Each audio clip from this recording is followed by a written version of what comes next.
Make sure we're ready. Time you're ready.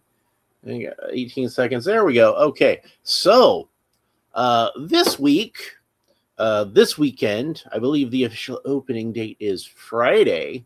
But it looks to me like the first shows that one could potentially catch in my area gonna be on Wednesday, I think.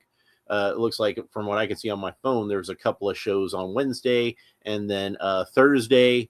It looks like that's like the first day where there's like, yeah, like even though stuff opens on Friday, it opens on Thursday. I don't get what's up with movie theaters these days anymore. I really don't. I don't understand it. But we got that Supergirl movie coming out, and I know some people are really excited about that movie.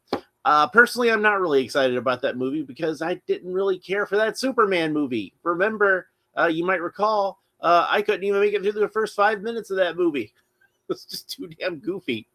And then we've got a movie about a drunk Supergirl. And the thing that really bothered me about that Superman movie, and I didn't even get that far into it, but probably the most infamous thing about that Superman movie is about how, like, Jor-El and Lara in that version wanted Superman to conquer the Earth and basically, with with as many human people as possible, and didn't exactly have to be consensual. And so I do not like what they did with Jor-El and Lara in that movie. I despise that. That was a horrible thing to shame on James Gunn. And from what I understand, and I could be wrong. I'm just going by what I've been told, what I've seen people say about it. The Supergirl movie actually kind of doubles down on that a little bit. And I know some people were saying, oh, well, maybe Lex Luthor faked it. No. James Gunn has said that Lex Luthor did not fake that video. That's how it is in his universe.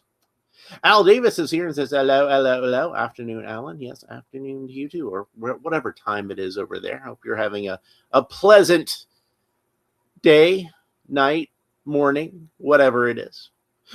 I forget.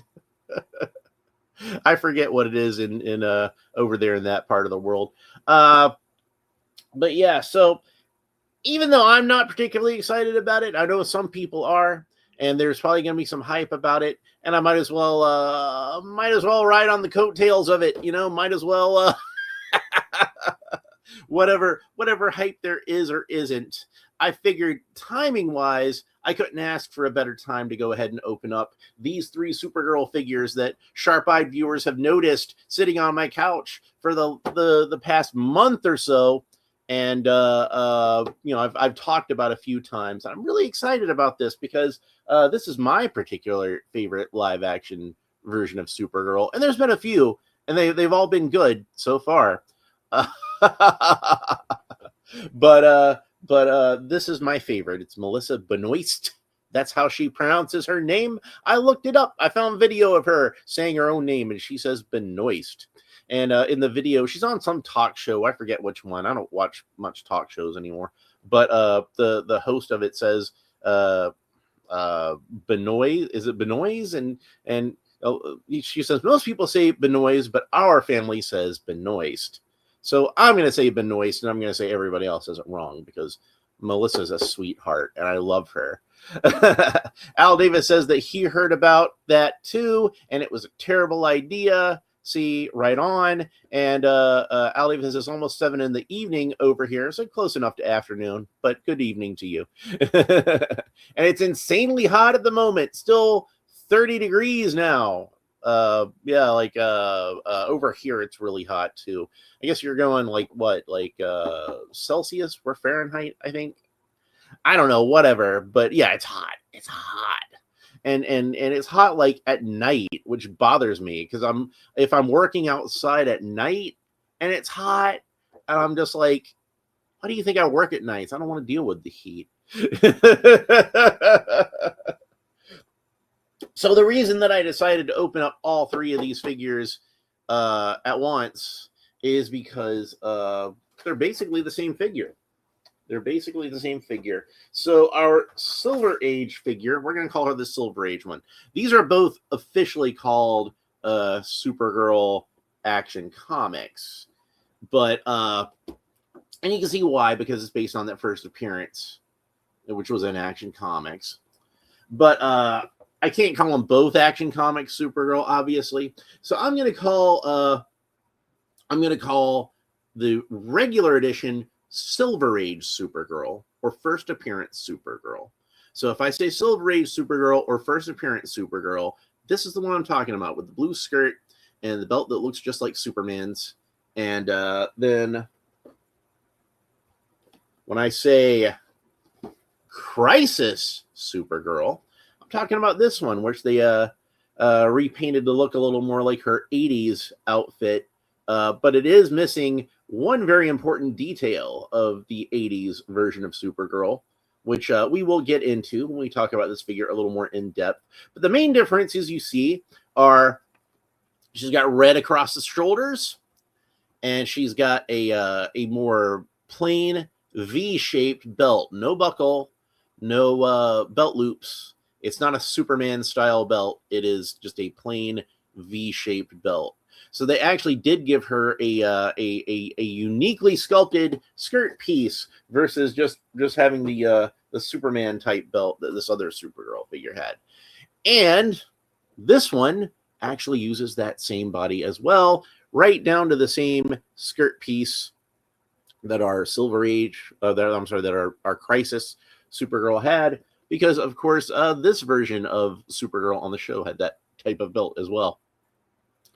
This costume is very similar to the one that Helen Slater wore in the live-action movie, but not identical. It would have been more colored like the Christopher Reeve costume with a brighter blue and a brighter red. But I like darker blues on my Superman figures, and that extends to Supergirl as well. So I think this is a really sharp costume. I think they did a really great job with it on this show. She had another costume later on which had long pants, and I didn't really mind the long pants so much. I thought those were fine, but I didn't like the way that cape clasped to the shoulders. You know, I'm very particular about how the cape attaches into Superman's costume, and to demonstrate, since he's the Superman costume that I happen to have right here, the Henry Cavill, Zack Snyder's Justice League Superman. You see how the cape just tucks into the shirt collar? Very simply. That's how it ought to be. That's a Superman's cape ought to lord. Is this which Superman is this over here? All right, Christopher Reeve. Again, cape tucks in to the collar. Just like that. That's how Superman's cape ought to do. And if she's wearing a Superman type shirt like she wore in the Silver Age, like it's a full dress, but you know what I mean. It's still like the top half of it resembles Superman's shirt. Then it should do like this, where the cape tucks into the collar, and that's what they did with the first Melissa Benoist Supergirl costume. We can't really see it because of the hair, but the cape does tuck into the collar. And this version, physically, it still does that, but it's a unique type of shirt. It's not the Superman type shirt anymore. So really, technically, what this should do is the red of the shoulders of the shirt is supposed to smoothly taper into the cape. We'll talk a little bit more about that when we open this figure up. But I think that Mcfarlane got this about as close as they could to the design of it. You know, while still being able to have a cape that is functional, like a fabric cape that attaches into the figure. Al Davis says a McDonald's French fries skirt and belt. Yeah, precisely. It is shaped kind of like that French fry cup, isn't it? All right, so I think first we're gonna start with the first version of Supergirl, because why not? I mean, this is chronologically these figures. This is the first of the three. So we'll open this one first, and then we'll open the Crisis Supergirl first, and then we'll open Melissa Benoist. And that'll give us a chance to talk a little bit about the history of the character. So let me go ahead and cut this There's just one piece of tape on this one, it looks like. No other tape on the sides. So that's good. Oh, and by the way, I got the Miss Martian figure. I picked that one up. I'm really excited about that one. And she's basically a repaint of this figure. Now, I could probably toss her into that too, since, again, it's basically the same figure. But I'm not going to do that with this one, since that is a unique character. She gets her own video. But these are 3 different versions of Supergirl, and I'd wind up covering a lot of the same ground if I did them as 3 separate videos. So you see how condensing them together, it works a little more cohesively. One more time, I want to show the back of the package with this lovely piece of artwork here. And I believe that this is art by Curt Swan. Maybe it's inked by Al Plastino. Al Plastino did the Supergirl story on the interior of this book. And the Superman, to me, it does look like a Curt Swan Superman, but it looks a little like an Al Plastino Superman too. So he may have been trying to match Al's style a little bit because he drew the story, but I think this is certainly a Curt Swan cover. Supergirl is definitely a Curt Swan Supergirl. There's no mistaking that. And of course, there's the famous word balloons here. The conversation between Superman and Supergirl. Little blurb over here. Introducing the Supergirl from Krypton. Is she friend or foe? And that might seem a little oddly specific to some people, but there is a little more to that. I'm about to get to it. And then Superman sees this girl flying out of the rocket ship, as he puts it in the actual comic, in a variation of my costume. And she's flying out of the rocket ship, and Superman says, "Great guns, a girl flying. It must be an illusion." And then Supergirl says, "Look again, Superman. It's me, Supergirl, and I have all of your powers." All right, so while this might have been the first appearance of Supergirl, i.e. Kara Zor-El, Superman's cousin, this was not the first appearance of a Supergirl in the Superman comics. There have been lots of different female versions of Superman throughout the Golden and Silver Ages, lots of different stories. Most of them were stories where Lois Lane would somehow get Superman powers and become a superwoman. Maybe they were, scientific experiments that were just kind of temporary. Maybe they were dream sequences, things like that. And almost immediately before this story, they did a tryout story to test the waters of, how the audience might react to a Supergirl. So they did a story where Jimmy Olsen had a magic totem that granted him 3 wishes. And of those 3 wishes, one of them that he wished, because, Jimmy's a good bro. He's a good wingman for his pal Superman. So one of his wishes he makes very selflessly is for Superman to get a girlfriend that has all of his same superpowers. So he wishes up this Supergirl, and she looks very much like the way we see Supergirl here, but like definitely an adult version. She has a slightly different hairstyle with like some bangs. This story was illustrated by Dick Sprang, a very great comic book artist who mainly did Batman, but he did do a few Superman stories, and this was one of them. He did a lot of stories for World's Finest, which was, Superman, Batman team-ups. So I guess, that kind of segued into him doing a few Superman stories, and he drew this one. So in this story, there's this kind of magical Supergirl that was created by this mystic totem, and she causes more trouble than it's worth. And eventually, she does wind up sacrificing herself by exposing herself to kryptonite to protect Superman. And she tells Superman that she can't be harmed by kryptonite because she's a magical creature. But then later on, she confides to Jimmy Olsen that, in fact, she can be affected by kryptonite because Jimmy's wish duplicated Superman's powers exactly. So she's unfortunately dying, and Jimmy Olsen, as almost like a mercy killing, reverses his wish so that Supergirl doesn't exist anymore. So that version of Supergirl, interestingly enough, her name was not spelled the same way as this version of Supergirl, where you can see Supergirl is one solid compound word. The Mystic Totem version of Supergirl was spelt with a hyphen, breaking up the word super hyphen girl, as if they they knew they were going to do a proper Supergirl later. This was just the tryout version. So we want to save that, the full Supergirl name, for that later appearance. And this one doesn't acknowledge that story in any real way. Superman doesn't think to himself, gee, you look kind of like a younger version of that totem that was wished up. But it is acknowledged in the title, in which it lets the readers know this is indeed a Supergirl from Krypton. And the cover tells us that she has all of Superman's powers. We've got the rocket ship here. So then we got to explain how Supergirl got here from Krypton. And that's going to be a little complicated.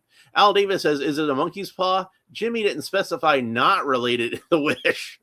Fuck you, Jimmy. Why? Well, she's not his cousin in that version. She just looks kind of like a cousin that he hasn't really met yet. And she looks kind of vaguely like like I said, when I say she looks like Supergirl, she basically looks like a blonde in a Superman looking dress. Like this outfit basically, but it's got a red skirt. And even though she's blonde, she's got a little bit of a different hairstyle. It's like more of a page boy, like with the bangs. So like she's a little more statuesque. Let's put it that way. So like imagine like a Jane Mansfield type in a Supergirl outfit. I know that wouldn't be the first time for me. She looked a little bit more like Power Girl, actually. Imagine Power Girl wearing a Supergirl costume, and you've got an idea what this looked like. But yeah, look up the Mystic Totem Supergirl on Google. You'll probably find that story. It's Dick's friend.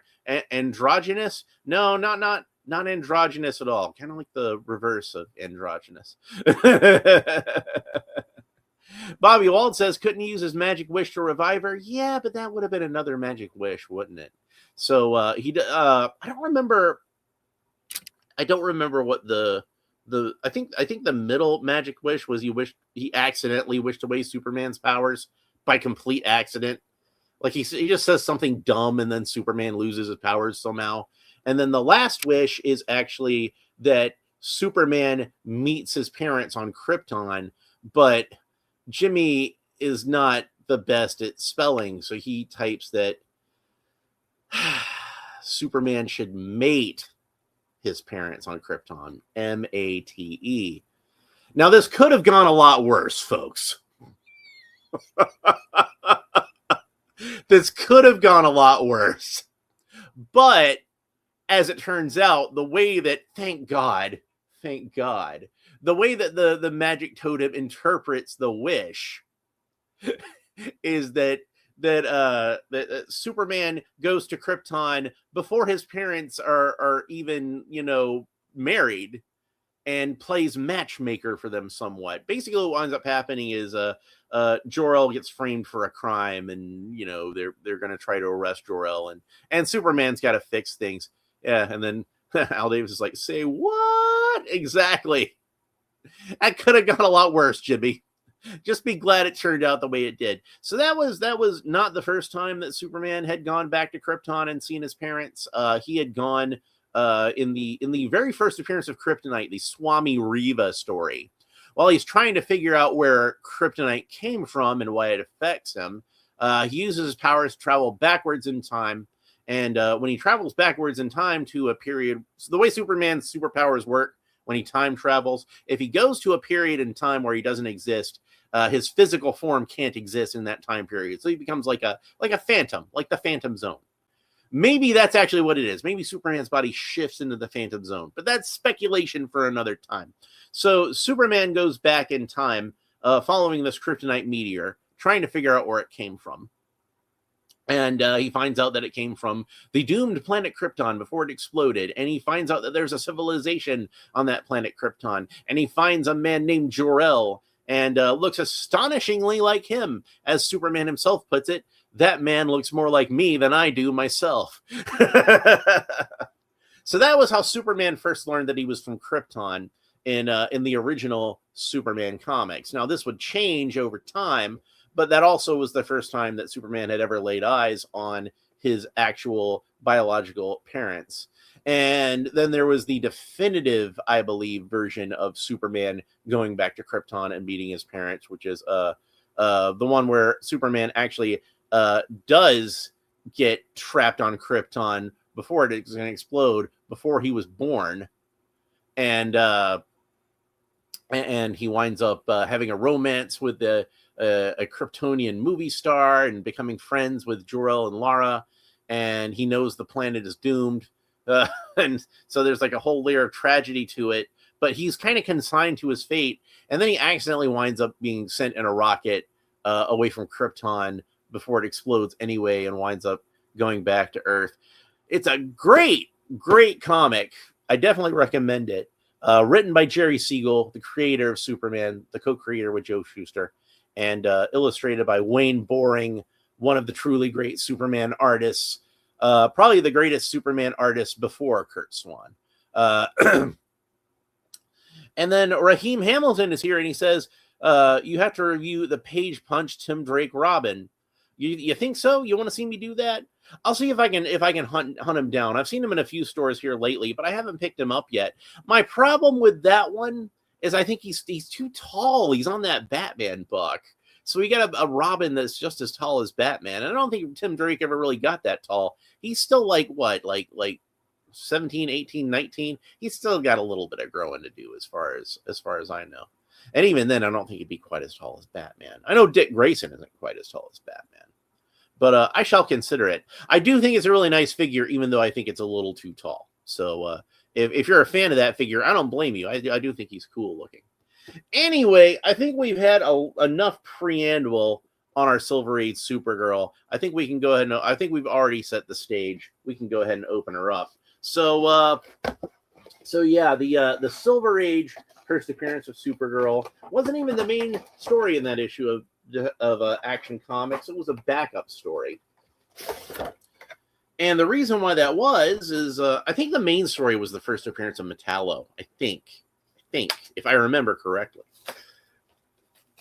And the reason that Supergirl was the backup story rather than lead feature was very simple. They were already planning on having Supergirl be the backup feature in the comic. Like I said, the Mystic Totem story was kind of a tryout story for the character of to see if fans would respond positively to a female counterpart to Superman, and the fans did. They were excited. They wanted to see a Supergirl for real. And like I said, they were already planning this version, I believe. So we got Superman's cousin, and she came from Argo City, which was well, let's read the trading card first, because it might go into that and save me the trouble. Let's read the trading card first and see what it says. So there's the same piece of artwork we have there. It's just a little more focused on Supergirl herself. You can see it says McFarlane Collector Edition over here. Yeah, I didn't mention all three of these are McFarlane Collector's Edition. Technically, this is a deluxe theatrical edition. But it's all the same thing. You know what that means, folks? That means it's overpriced. All right, so well, we're going to get into that. So here we go. This is what the back of the card looks like, and it reads: real name, Supergirl, Action Comics, data file, real name, Kara Zor-El. Kara Zor-El, Superman's long-lost cousin, arrives on Earth and adopts a secret identity to aid Superman in the ongoing fight for truth and justice. Well, it did not go into it. We're going to go a little further into it. Raheem says, have you seen the greatest Green Lantern ever told on how Kal-El was almost a Green Lantern? Yeah, I believe I know the one you're talking about. That was the old Bronze Age backup comic. It was actually part of the I think the Amazing World of Krypton, or whatever they called it. And that's part of the reason why I always say Tomar Ray is one of my favorite Green Lanterns, and probably my favorite alien Green Lantern. But yeah, in that story, Tomar Ray, we find out, was actually the Green Lantern that was protecting the sector that Krypton was in, and was unable, unfortunately, to prevent Krypton from exploding. and it was his greatest failure, and it was something he felt guilty about. And the Guardians of the Galaxy, I guess, to try to assuage his guilt somewhat, tell him that, hey, you can't win them all, and if you hadn't have failed in this mission, the universe would have been would have not had its greatest champion, which is Superman. But yeah, if in that story it does reveal that if Krypton hadn't have exploded, Kal-El would have been his successor as the Green Lantern of that sector. So it's pretty cool. Let's see. Al Davis says, Raheem says CW Supergirl is his favorite. I agree. That's at least my live action version. That's my favorite. Might be my favorite overall. And Al Davis says, same Raheem, same as Alan too. And then asks Bobby. I guess he's asking Bobby what his favorite Supergirl is. So Bobby Wald, if you're watching. And then Bobby Wald said earlier, I missed that comment. Sounds like this Superman version of Back to the Future. Yeah, that's kind of almost what it was. Great Scott! And then Future DC Warriors here says Alan, Chris Gore, and Alan from that film threat completely trashed the Supergirl movie. They said it was awful garbage, and they doubled down on Jor-El and Lara sending Superman to conquer disgraceful. Yeah, thanks for that, DC Warrior. I appreciate you letting me know that, because I believe that it was Chris Gore's video that I saw. I didn't actually watch the video yet, but I saw somebody post the video on Facebook. I do believe that was Chris Gore's video that I saw the thumbnail for, where it was talking about how it doubled down on that. So yeah, I think that's pretty loathsome, personally. But yeah, I'm definitely going to want to watch that video a little later today. I probably would have watched it already, but I wanted to go ahead and get started on this this unboxing.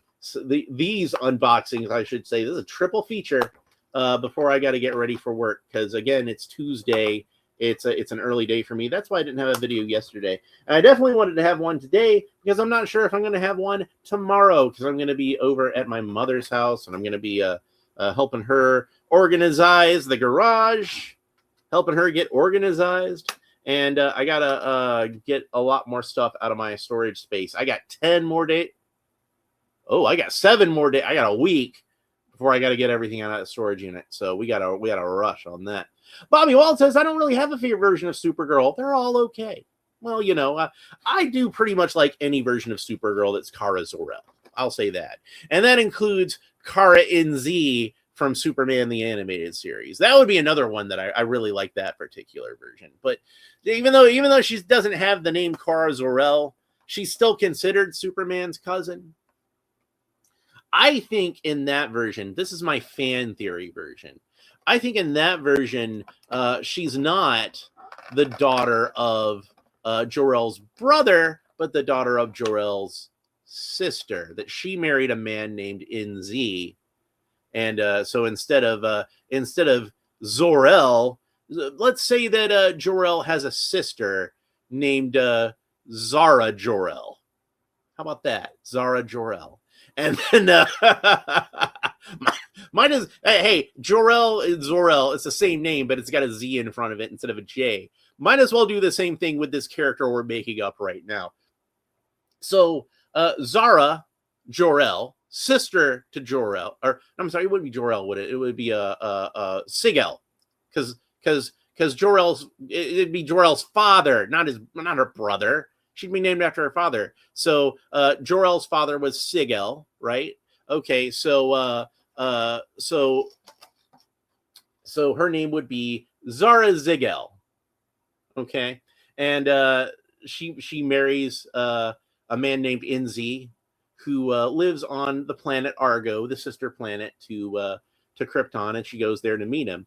And that is now my origin for Kara NZ, who in this universe I'm saying is, they still call her Superman's cousin, Maybe they mean like in an adoptive sort of way, but I'm going to say we're going to do it biologically. That was when they were still trying to do that whole Superman is like the only Kryptonian thing, and they insisted that they do that on the cartoon. And I can see Bruce Timm kind of rolling his eyes about that. And then when they weren't so particular about it later on, then they call her Superman's cousin. How about that? So that's where Kara in Z came from in my version. So where was I? Future Z Warrior says, oh, and today Batman Nightfall animated movie trailer drops. Ooh, I need to check that out. The animation looks like Kelly Jones art with the long... Oh, man, that sounds awesome. I got to check that out. I had seen like the teaser image of it, but it only showed Batman like about in the frame like this. You saw the shattered Batman emblem. So I couldn't see anything about the long ears. But yeah, if it looks like Kelly Jones, oh, man, that I'm even more excited for that now. Raheem says, how is so-called fans complain about the Snyderverse of Superman that is not comic book accurate, quotation marks added by me, but James Gunn is? I never saw Jor-El send Kal-El to Earth to take it over. Where in the comics is that? Well, it's not in the comics, not in any of the mainstream comics anyway. So I'll tell you where in the comics it is. It's in Invincible. They ripped off Invincible. Right, Al Davis? They ripped off Invincible. That was Invincible's dad wants him to conquer the Earth, right? That came from that. And that's not even Jor-El. That's like that twisted version of Superman that Omni-Man is. So she's got a bunch of hands. She got a bunch of hands and an extra head, which does not have extra hair for it. And it looks really creepy, but we're going to talk all about that. Get this out of here. Let's see. And then Al Davis says, having it be the truth now turns Superman into a figure of distrust and fear. Someone who would never, someone that nobody would ever believe was good. Yeah, there'd always be that suspicion there, wouldn't it? And think about this. If that's what that Superman emblem means in that universe, he's basically walking around with like a swastika on his chest. You know what I mean? Why does he still have that emblem on his chest? That's what I want to know. Like, if I found out that my parents were monsters like that, I would disavow them completely. I would not be Alan Belk anymore. I would take another name that meant something to me. I'd be like Alan Wayne or something like that. Alan Reed, since I've been on a kind of a Lone Ranger kick lately. The screenplay is coming along nicely, by the way. We are going to have that video where I talk about the Lone Ranger at some point.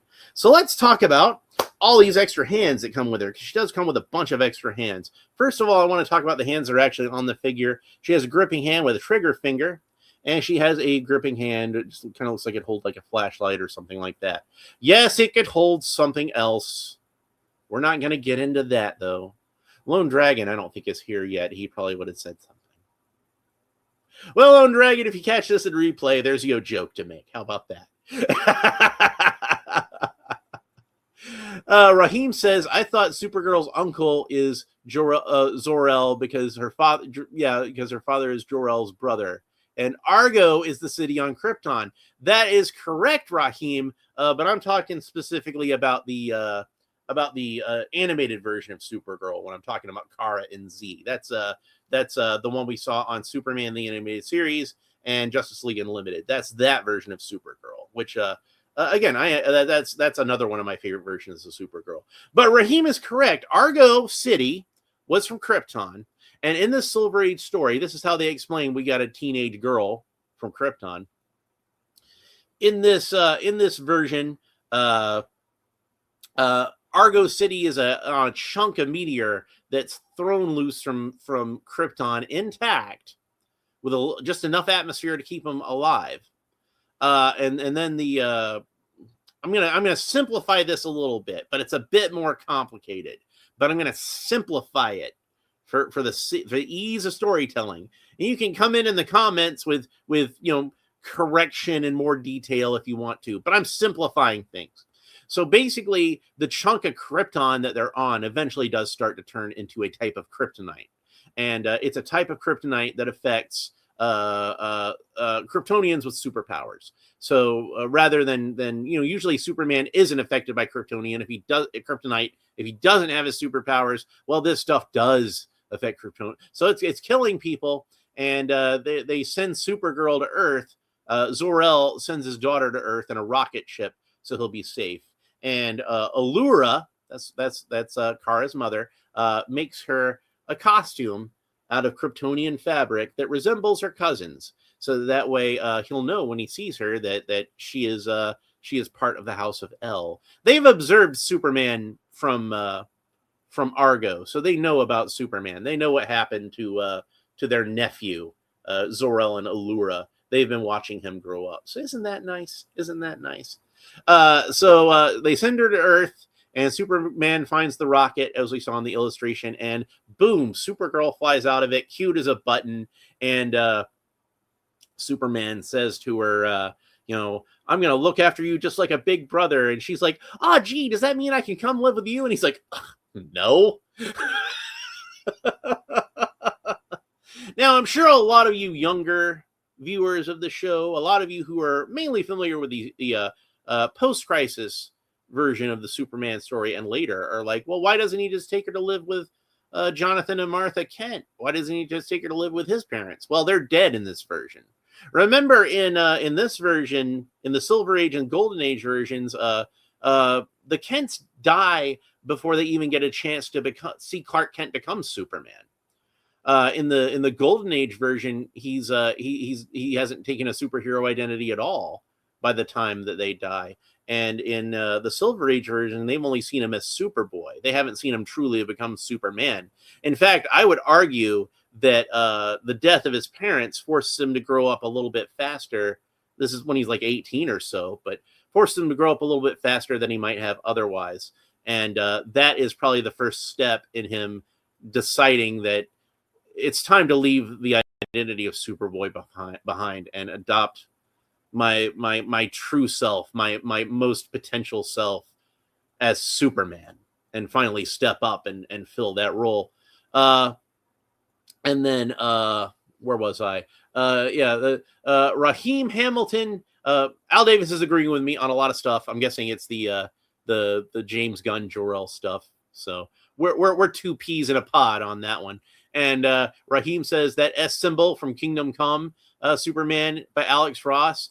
And Alex Ross hates James Gunn, from what I've heard. Well, Raheem, I've speculated on that myself. And if I got to tell you, if I was Alex Ross and I had made like a comic that many might consider to be his magnum opus, the greatest comic book he's ever done, Kingdom Come. And the man's done a lot of great comic books, and he's one of my favorite artists. Not just one of my favorite comic book artists, one of my favorite artists. As far as fine artists go, maybe not going back to like the Renaissance or anything like that, but as far as like contemporary fine artists go, from like the 20th century or later, I'd say my top 3 favorite painters, and I'm coming this from the perspective of being a comic book guy, obviously.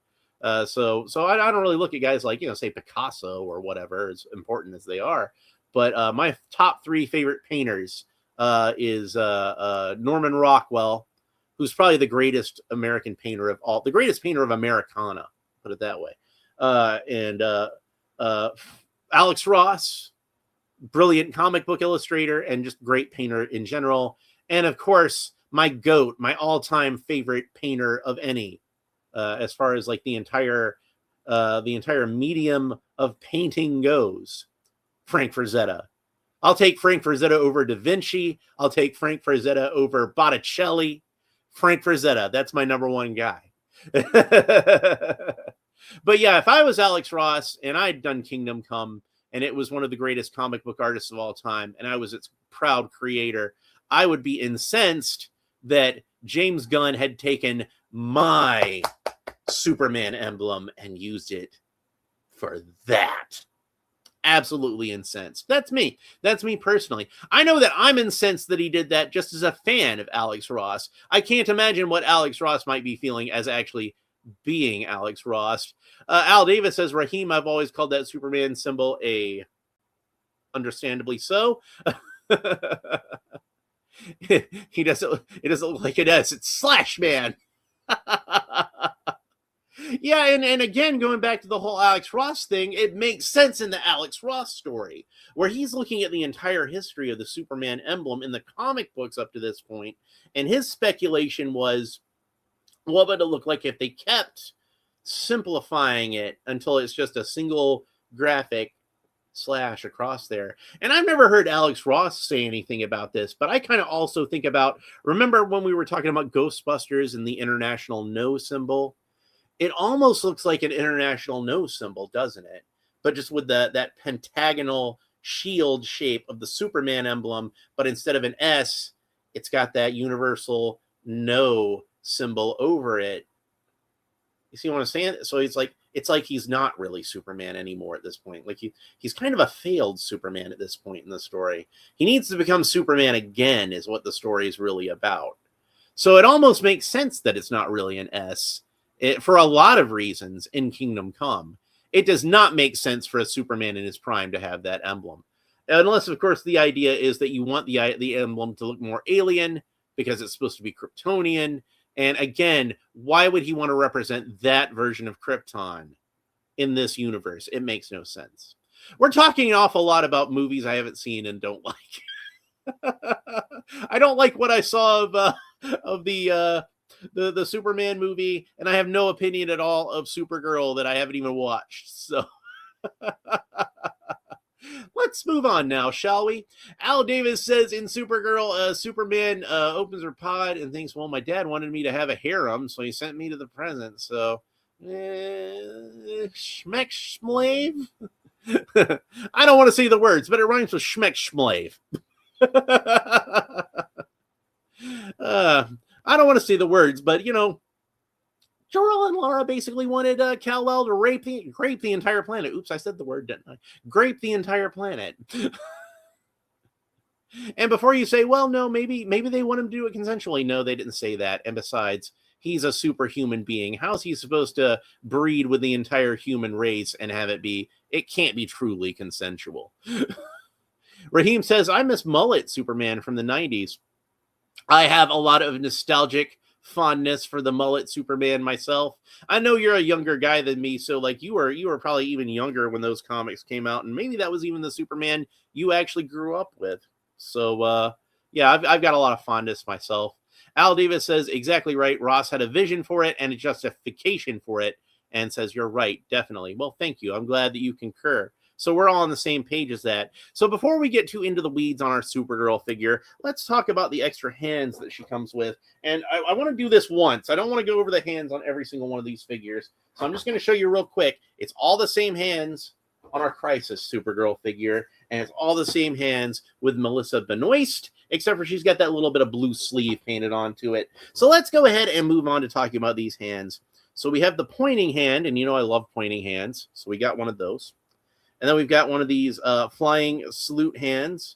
Oh, by the way, the pointing hand is for the left hand. The flying salute hand is for the right hand. And then for both the left and right hand, we have these kind of gesturing hands. And for both the left and right hand, we have some solid fist hands. And honestly, these are the ones I'm probably going to leave on Supergirl. I've mentioned before, I'm not really a big fan of solid fist hands, but my exception for that is Superman. I like the solid fist hands on Superman. And I like, by extension, I like the solid fist hands on Supergirl. But if those aren't your cup of tea, we got plenty of selections here. And like I said, she's got gripping hands on the figure. So that gives us a lot of different options. And like I said, she's got an alternate head, but not an alternate piece of hair. These are removable hair pieces here, like little plastic wigs. So they come off like that, and then her head looks all creepy.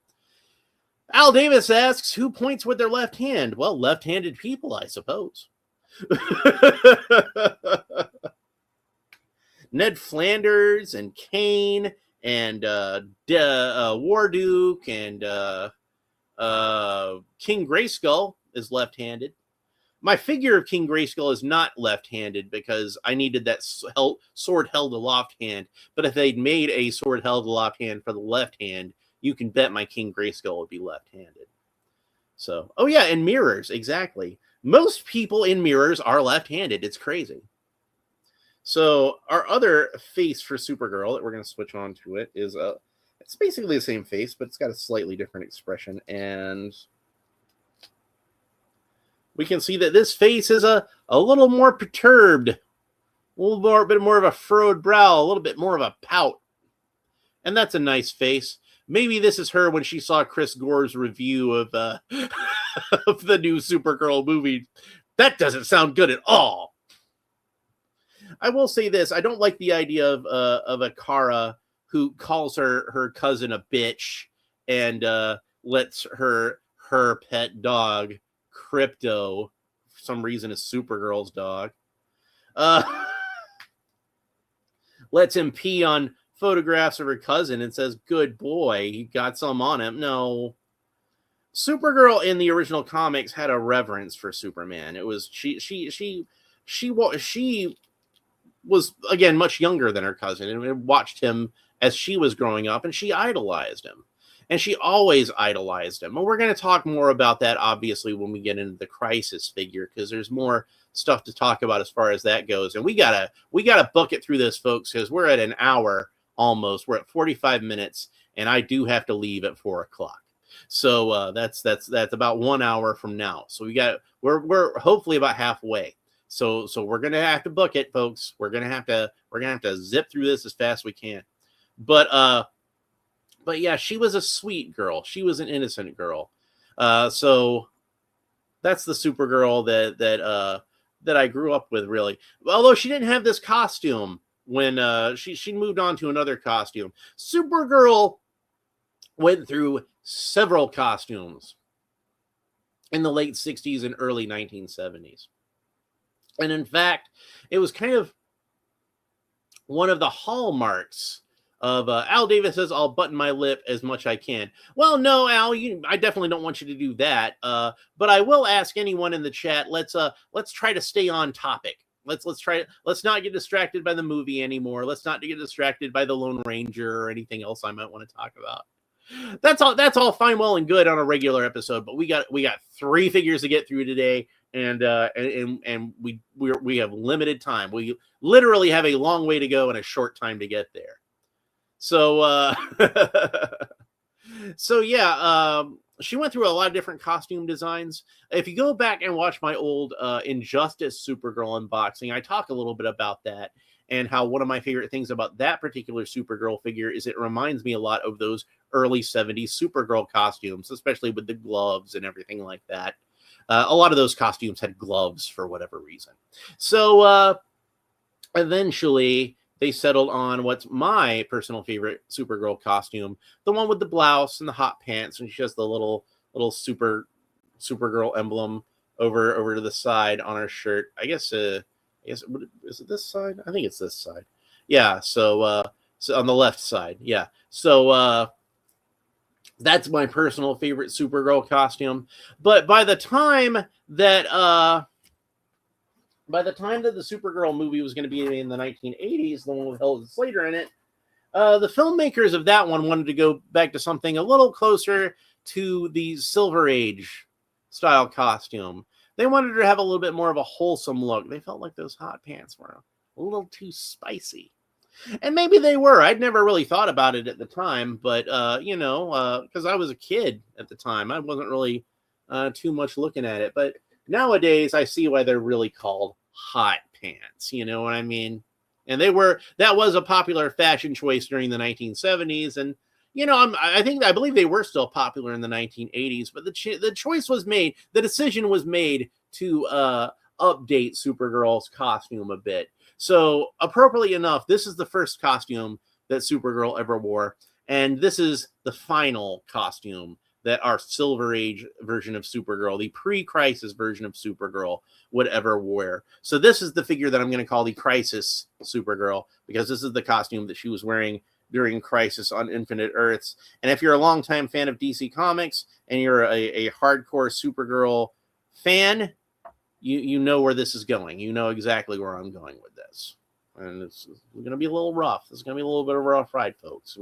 We're going to get in some tragedy now. So we're not going to bother to talk about this box too much because we already talked about this box. Again, the reason I'm opening up all three of these figures is because I would be covering a lot of ground between all three of them. If I open them all up separately, I'd be going over that ground a lot more.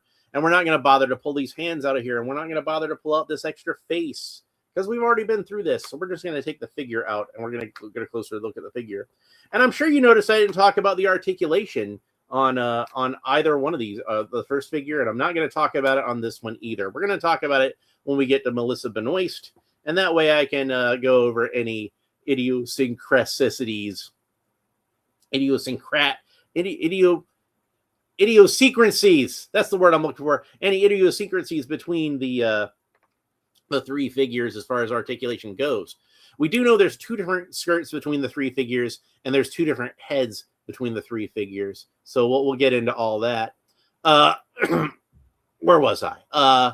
Al David says, would they ever release the hot shorts, hot midriff exposed, hot plain t-shirt, hot Supergirl, the animated series one? That's another one I'd like to see, actually. I think that would be good. That would be good. I would love to see that version. So, or the honestly, the modern Supergirl. I guess she's been through a few more. She's not wearing that costume in the comics now, is she? She's wearing one more similar to this one again. Probably because in the movie she wears something more similar to this one again, just with taller boots. That's the main difference. I will say that I like that Supergirl costume better than I like that Superman costume. And a lot of the things that bothered me a lot on the James Gunn Superman costume don't bother me as much on Here I go trying to take this stuff out. I'm on autopilot here. They don't bother me as much on Supergirl. So I think her costume is at least slightly better than the Superman costume. Damning with faint praise, though that may be. I've got all the rubber tabs off of her. Let's get her out of the package. And then we can discuss the costume differences in full. And I don't want to put that back in the box yet because I still need to get out the trading card in the stand. I'm not going to talk about it in the video, but we'll get back to Amiga Cami is here, and she's like halfway through the episode, but much better than last time when she showed up at like the very end. Hello, Amiga Cami. Thank you for showing up. Welcome to the show. And let's see. So now we got our Bronze Age Supergirl, our 1980s Supergirl, our Crisis era Supergirl, our Supergirl that's ready to make her final stand. So as I pointed out before, Supergirl was very much had a big hero worship thing going on for her cousin. He was like her older brother. He was like her mentor figure. And in the early days of the Supergirl comics, when she was first introduced in the Silver Age stories, Supergirl was Superman's secret weapon. She lived at Middale Orphanage until she was adopted by the Danvers family. And the name that she first adopted when she landed on Earth, that she picked at random, was Linda Lee. And Superman was kind of astonished because by this point he was starting to notice an awful lot of people in my life have the initials LL. This is getting kind of creepy. And then all of a sudden when his cousin picks out an Earth name, she randomly picks Linda Lee. Well, don't worry, Clark. Once she gets adopted by the Danvers family, her name officially becomes Linda Danvers. So she's no longer an LL. Anywho, she grows up idolizing her cousin, and eventually she gets to a point where Superman feels like that she's a full-fledged superhero in her own right, and she no longer she's trained well enough. She's no longer needs to stand as Superman's secret emergency weapon in case there's trouble.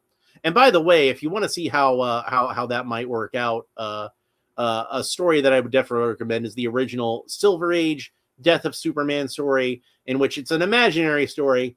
So Superman really does die in this version. There's no miraculous resurrection with a mullet. He's in a cool black costume. He's really dead. So Supergirl in this version, who at that point would have been still Superman's secret emergency weapon, she steps up and avenges his death. She avenges his death, and she captures Lex Luthor and shrinks him down and takes him to Kandor because he's killed a Kryptonian citizen. He's going to be tried by Kryptonian law. And Lex Luthor is banished to the Phantom Zone. And I should pick up this figure because it's more appropriate. This is the uniform she was wearing in that story. Lex Luthor is banished to the Phantom Zone for all eternity. And Supergirl steps up and becomes the champion of Earth, filling in for her cousin. And as happy as people are to have her, and as happy as she is that the people of Earth have accepted her and love her as much as they love her cousin, she's still, nothing can ever replace him. And the last shot of her is the last panel, beautifully illustrated, of course, by the great Kurt Swan, inked by George Klein, is Supergirl flying through the sky, looking very sad, as Crypto by her side, as the ghostly image of Superman waves at his cousin, smiling, proud. Proud that his legacy is being carried on. And I got a little something in my eye, folks. Got a little something in my eye. They're called tears. Again, like I said, I'm manly enough to admit I can get kind of emotional sometimes, especially in my older age when I get sentimental a lot. Yeah, it's a very beautiful story. And we're going to get into even more heartbreaking stuff here, folks. So like I said, Supergirl went through a lot of different uniforms, a lot of different costume variations in the early 1970s. And it was definitely a hallmark of the series. Like, fans would even send in designs for potential Supergirl outfits, and they would get used in the comics. And then we settled on that Hot Pants comic, that Hot Pants costume for the remainder of most of the comics from the 1970s on into the early part of the 1980s. The comic book series that they created for Supergirl, The Daring New Adventures of Supergirl, finally her own regular comic book title. Those first issues had that, I believe they had that Hot Pants costume, but it wouldn't last for long because, like I said, the Salkinds, Alexander and Ilya Salkind, the producers of the Superman movie, they were planning on doing Supergirl in the movies as well. They were going to give Supergirl her own movie. So they wanted a costume that looked a little bit more like her Silver Age costume. And DC Comics, of course, decided to grant that wish for them. So they redesigned an all-new Supergirl costume, and they used that Silver Age version as the basis. But they decided to kind of spruce it up a bit, make it a little more 1980s style, make it a little more contemporary. So instead of having the cape that attached into the collar, the same way that Superman's does, and again, here's our Christopher Reeve Superman, so we can see what that looks like. Appropriate enough, since this is, again, inspired by they're going to make a Supergirl movie. Now she had a costume that where the cape had this, the shirt has this red over the shoulders, and the cape just kind of flowed out of it like one solid piece. And in this, you can see the cape still does tuck in at the collar, but that's a little bit of a creative license that Mcfarlane took, because that's really the best way to get the cape into the figure. And they'd have to redesign a whole new torso anyway. And this is supposed to mainly use the parts from the original Silver Age Supergirl figure. We're lucky they gave us a skirt, and that's probably mainly because of the Melissa Benoist figure we're going to open up in a minute. I believe this is made to be a Melissa Benoist skirt, and they said, hey, we might as well make a Crisis era Supergirl as far as we're at it. Now, to me, there are a couple of differences between this and the costume she actually wore in the comic books at the time, and I'm going to point those out right away. One is that you see there's a black outline around this around the Superman emblem there, and that didn't that was I believe that was on there illustrated into the costume. I believe, I think, I could be wrong, but the emblem sat much higher. It actually came all the way up to the collar, or maybe the collar was a little lower. I guess it depends on the artist. But I think that they did the best job they could of centering on the chest and still conforming to the collar on the shirt. So I'm not complaining about that. But one thing that was different, and I think this was probably a stylistic choice also, again, because of how they had to place the collar and the emblem to get it to look right, is there actually are supposed to be some little yellow lines on the edges. That's how it worked. Okay, now I remember. Because I was kind of drawing a blank. But yeah, the top of the Superman emblem was flush with the top of her collar, and there were two little yellow bars on either edge to differentiate it from the rest of the red at her shoulders. And that would have been what it would look like there. Now, I don't really mind these changes so much. I kind of feel like I said, these were kind of technical changes to get it to work out well on the figure. So I don't really blame them for that. I don't really mind that so much. But what I do think they really should have done with this figure is they should have given her a red headband. Now, if we're being technical about it, this costume did appear in the comics for at least a few issues without the red headband. So that's not like this isn't necessarily inaccurate. There are comic books where she's wearing this costume without the headband, but it wasn't long before they introduced the headband onto it. And the headband is kind of the most iconic part of this Supergirl figure. And in fact, a lot of fans just refer to this costume as headband Supergirl costume. So, because that's its most distinguishing feature. Like if we look at it next to the actual Silver Age version, you can see they're similar enough. And that's the thing that would really make her distinct, is the headband. Now, the great thing is this is such an easy custom fix that even somebody with absolutely no custom skill at all can do this themselves. And this is what I'm going to recommend you do. And I've seen people do this on Facebook, and it works out great. What you want to do is take just like a little piece of red electrical tape, and you see how the hair comes off? Just take a little bit of red electrical tape and put it across the top of her forehead, and voila, instant Supergirl headband. And in fact, I was considering doing that myself in the video. Actually do that in the video to show you how to do it. And I might do a short later. But I forgot to buy my red electrical tape. Sorry, folks. I'm only human. So this is the costume that Supergirl was wearing on into the mid-'80s. And her movie didn't do so well at the box office. And I think that's part of the reason why things wound up going the way they are. I mentioned earlier in the episode how, for whatever reason, DC got this bee in their bonnet that Superman had to be the only Kryptonian. So once they get into the post-crisis era, there's no more Phantom Zone, there's no more Kandor, there's no more Crypto, and there's no more Supergirl. Now, they're doing a reboot, so they could have just, not had Supergirl in it. They could have just had her be erased from existence.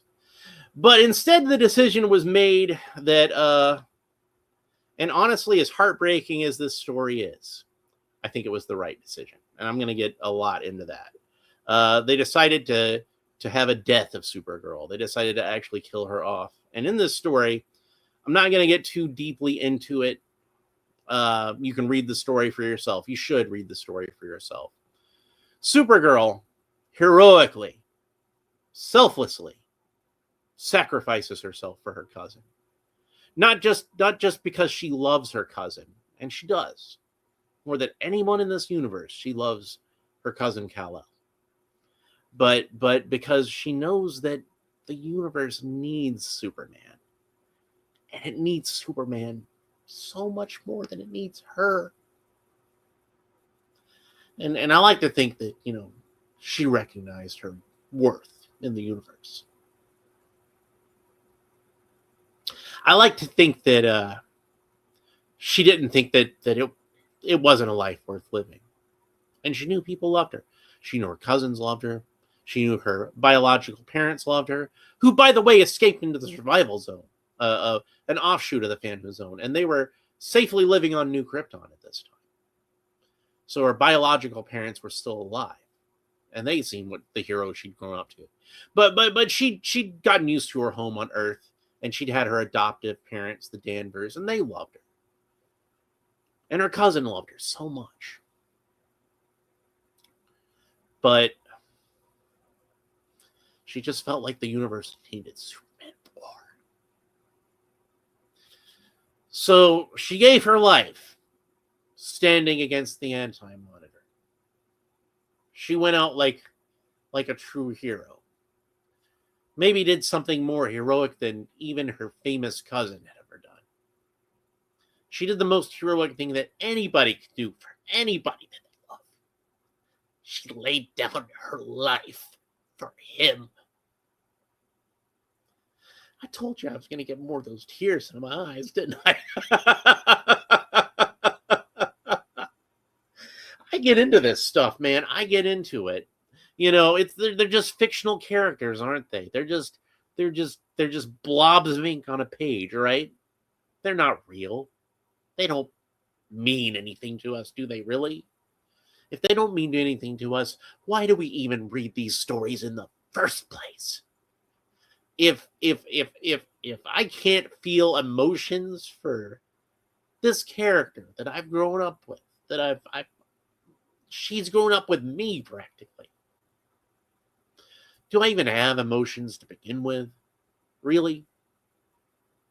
So yeah, I'm gonna weep for the death of a fictional character on the internet because it's something that's important, isn't it? Man, and I feel like it's really an important part of the character's history, and it says so much about her. And that's one of the things that pisses me off so much when I see James Gunn's version of Kara call her cousin a bitch and laugh as Crypto pees on a picture of him. That's not Supergirl, folks. I'm sorry. I'm gonna say that right now. Even without seeing the movie, that's not Supergirl. She would never do that. So let's go ahead and move on, because I think I've said enough about this figure now, and I've made a blubbering mess of myself.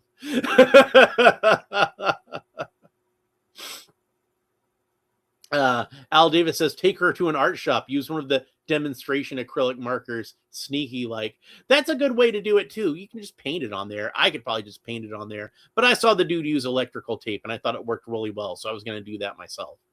Amiga Cami says, God, that story was good. I still cry remembering this issue. Well, you just saw video evidence that I still cry remembering that issue. Not even reading the thing, just thinking about it. And Amiga Cami says, I'm so glad I got to meet Marv Wolfman. What a brilliant creative mind. Me too. I'm glad I got to meet Marv Wolfman, and I got to meet George Perez, the two men most responsible for that particular story, and the two men most responsible for the transition of Dick Grayson from Robin the Boy Wonder into Nightwing, which is one of my favorite aspects of that character. I've said before, I like Dick better as Nightwing even more than I liked him as Robin. And I told both Marv Wolfman separately and George Perez individually when I met them how they were able to win me over and really make me fans of Robin with the Teen Titans comic. And they both basically gave me the same answer, which was, yeah, we made him cool. I'm a big fan of both of those guys. And I'd also like to, while I'm talking about Marv Wolfman, give a shout out to one of my favorite runs of any comic that he was also responsible for, which is Tomb of Dracula over in Marvel Comics with Gene Colan, which is probably my favorite version of Count Dracula, who is my second favorite fictional character of all time, next to Batman himself, obviously. But yeah, one of my favorite versions of Dracula, maybe my most favorite version of Dracula, is the one that Marv Wolfman and Gene Colan did for Marvel Comics. So shout out to them on that. Al Davis says, dude, you're showing respect for material. Recently, Project Hail Mary trailer got me in the feels. The actual film got me hard a number of times, deep in the feels. It happens, man. Like, what's the point of art if it doesn't move us emotionally? You know? Well, I've been talking about that Lone Ranger project I've been working on, the screenplay and all that kind of stuff. And I've been listening to a lot of mood music, a lot of things that give me the right vibe that I need when I'm listening to it. One of the songs in my playlist was Johnny Cash. There's a few Johnny Cash, obviously, but Hurt. His cover of Hurt by 9 Inch Nails. And 9 Inch Nails' version of that song is great, don't get me wrong, but Johnny Cash takes it to another level.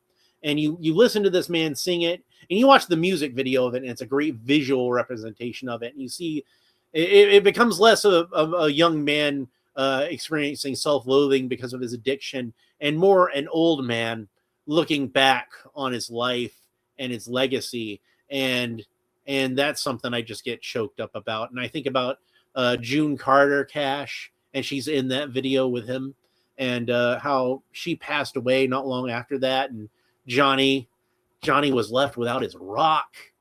And like I was obviously sad that June Carter Cash had passed, and I was a big fan of hers too, in her own right, not just for being Mrs. Johnny Cash, but she's a brilliant musical artist herself and a brilliant comedian.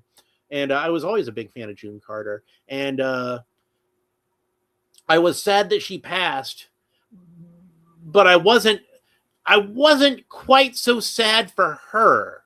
It's weird. I'm never really as sad for the people who die as I am for the people they leave behind. And the saddest part to me about that was not that June Carter was gone, but that Johnny Cash didn't have that rock in his life anymore. And from what I understand, Johnny Cash spent his final days, like every waking moment, in the studio making music, because it was the only way that he could continue on. And we got so many beautiful recordings out of that. You know, Johnny Cash is a legendary performer, and he's done a lot of stuff over the years from when he was a young man. But I really think some of the best work of his career was in those later years with Rick Rubin. And he had something that most musical artists never have, which is that weight of age and that weight of experience. And that's what made the American recordings so remarkable, in my humble opinion. But yeah, Hurt is a song that I listen to a lot. I listen to a lot in general, but as far as my Lone Ranger project goes, when I'm trying to get myself in the right headspace, and that's one of the things, that's one of the songs that I kind of have in my head when I think about certain scenes in that origin story of the Lone Ranger specifically. There's a segment that I see as being mapped out to that song, and it's going to be beautiful, I think. But if I ever manage to get this thing made somehow. But it's beautiful in my head, trust me. Anyway, here we are getting off track again, but it did kind of at least thematically tie into what I was talking about. So yeah, good both these figures are good so far. I really like both of these figures. This one could be a little more accurate, I think, to the actual 80s version. Besides the headband, I think that some longer hair would have worked pretty well. Supergirl at this time kind of had like a little bit of a perm going on, and it was the 80s, folks. So give her your a headband and a whole new hair sculpt. That probably would have been ideal, but I guess they were working on a budget. They couldn't have done the hair, maybe, sure, but they could have painted that headband on, couldn't they? It could have just been painted on. It would have been fine. I think most people would have been happy with that. So, Al Davis, I'm sorry, where was I? Amiga Cami says, I was cosplaying as Rose Wilson / Ravenger when I met them. Well, that's awesome. I'm sure they appreciated that. I don't think that Perez designed that costume himself, but obviously he designed Deathstroke, and that's what that costume is derived from. So I'm sure he recognized his work there. There wouldn't be a Ravager if there wasn't a Deathstroke, obviously, and there wouldn't be a Deathstroke without George Perez. You notice how he designed not too far apart. I think just a little before he designed Deathstroke, he designed Taskmaster. And I think they're both the same basic concept of a costume, which is an evil Captain America. And instead of, the red, white, and blue, they're both kind of red and orange themed. Taskmaster obviously has more white in it, but there's a lot of similarities between those costumes. Like almost like Taskmaster was kind of the dry run for what would later become Deathstroke. One of the things I like about Deathstroke is like I said, it is that sort of evil Captain America. It's the same sort of silhouette as Captain America, but kind of reversed as far as like the chainmail goes. Instead of the chainmail top with the fabric sleeves and fabric at the tummy, it's the chainmail across the tummy and the chainmail on the sleeves. This is clever, very clever. And then the mask is almost kind of like Spider-Man, like with the black shaper on the eye. It's very much like a John Romita Spider-Man. So, George Perez had just left Marvel and taken a little bit of Marvel with him. How about that? All right, so we've been through 2 of our 3 figures. Now let's move on. Last and certainly not least, the beautiful, the lovely, the talented, the queen of all of this wholesome, Melissa Benoist. The as I used to like to call her, and still call her sometimes, the queen of adorableness. She's just so freaking adorable, and it's not just that physical beauty. It's the way she carries herself. It's that charisma that she's just so sweet. She was born to play this role. There's never been a better Supergirl, and there never will be a better Supergirl than Melissa Benoist. And yeah, I grew up with Helen Slater, and I love Helen Slater. Helen Slater walked so Melissa Benoist could run, and I definitely want to give her laurels. She definitely deserves her respect. But I never thought at the time I'd see a better Supergirl than Helen Slater that could take that place in my heart. But damned if Melissa Benoist didn't come along and prove me wrong. And we can see a photograph of that costume, which, like I said, they did an excellent job with that costume. The emblem is where they take the most liberties. And then it's got a nice dark blue. And I like dark blue on Superman and by extension Supergirl. And the red, maybe a little dark, but I don't think it's too dark. It's still a nice vibrant red. It's not like chocolatey brown like Brandon Routh had, at least. And for some reason on the back, the illustration of Supergirl is completely silhouetted over. This seems almost more like a teaser image to me, and I don't know why they did that, since obviously we know what Supergirl looks like, and there's no reason to not show what she looks like on the back. An unusual choice. And by the way, the official name of this figure is, and it's only on the back. It's just says Supergirl on the side, just says Supergirl on the front. But on the back, we get where it says Supergirl 2015. But of course, in my video title, I have labeled it as Melissa Benoist, because obviously it's Melissa Benoist. So let's go ahead and take her out of the package. Oh yeah, one other thing I want to talk about before I move on from our from the pre-crisis Supergirl is one of my favorite aspects of Supergirl in hindsight is the love story between her and Brainiac 5. Now, she had a few different love interests in the comics over the years, but Brainiac 5 is by far my favorite, and the one that I consider to be the one true pairing for Supergirl. And the reason why that story moved me so much is because we find out later on, after I believe Kara has given her life, we find out that the whole reason that Brainy invented the time travel device in the first place that allowed them to meet Superboy and Supergirl and all that, we come to find out that the whole reason that Brainy had invented it was because he had a little bit of a crush on Supergirl and wanted to meet her. And I imagine it's the sort of thing where, like, I'll be reading history and get like a little bit of a crush on like Helen of Troy or Joan of Arc or somebody like that, and want to travel back in time and meet Joan of Arc, or travel back in time and meet Cleopatra or something like that. And I had my own sort of time travel fantasies of going back in time and getting Joan of Arc off that stake. Because she didn't deserve to die like that. So I think about Brainy and knowing the history of Supergirl and knowing that she's fated to die. And every time he sees her, he's happy to see her. He loves this girl, but he knows in the back of his mind that she's doomed and there's nothing he can do about it. And at some point, and we do see this in the comics, but it's probably his greatest fear, is that at some point she's going to travel back to the 20th century, and that's going to be the last time, and I'm never going to see her again.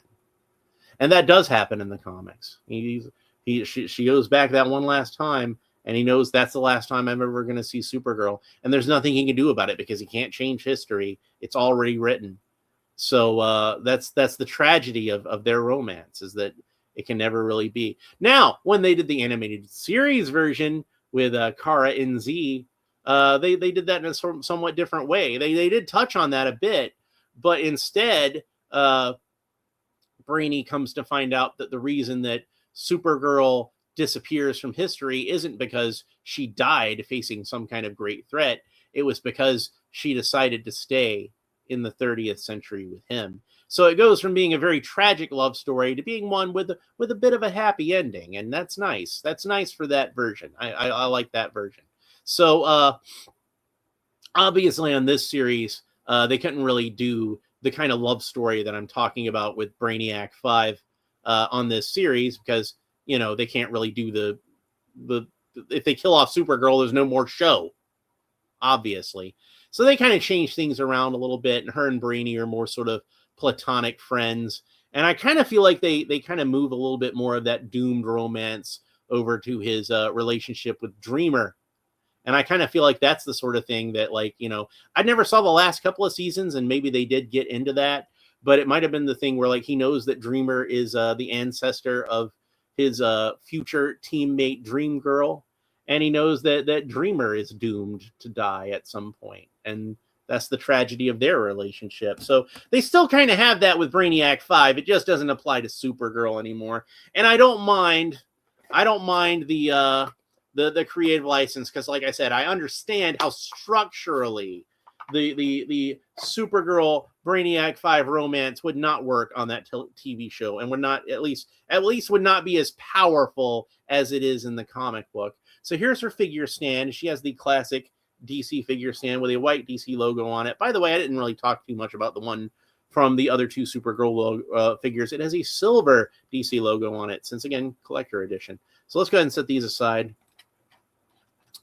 And we got the trading card. Still need to read the trading card. What time is it? 3:41. We're getting close, folks. We're getting close. Like I said, I want to stop this video and be getting ready for it by 4 o'clock. So we got to book it.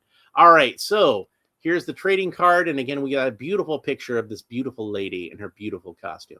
And then on the back, yeah, I'm going to simp over Melissa Benoist. It's just going to happen, folks. I mean, look at her. Can you blame me? She's perfection. Anyway, and there's the back. And it reads, Supergirl 2015, data file, Kara Zor-El, a real name, Kara Zor-El.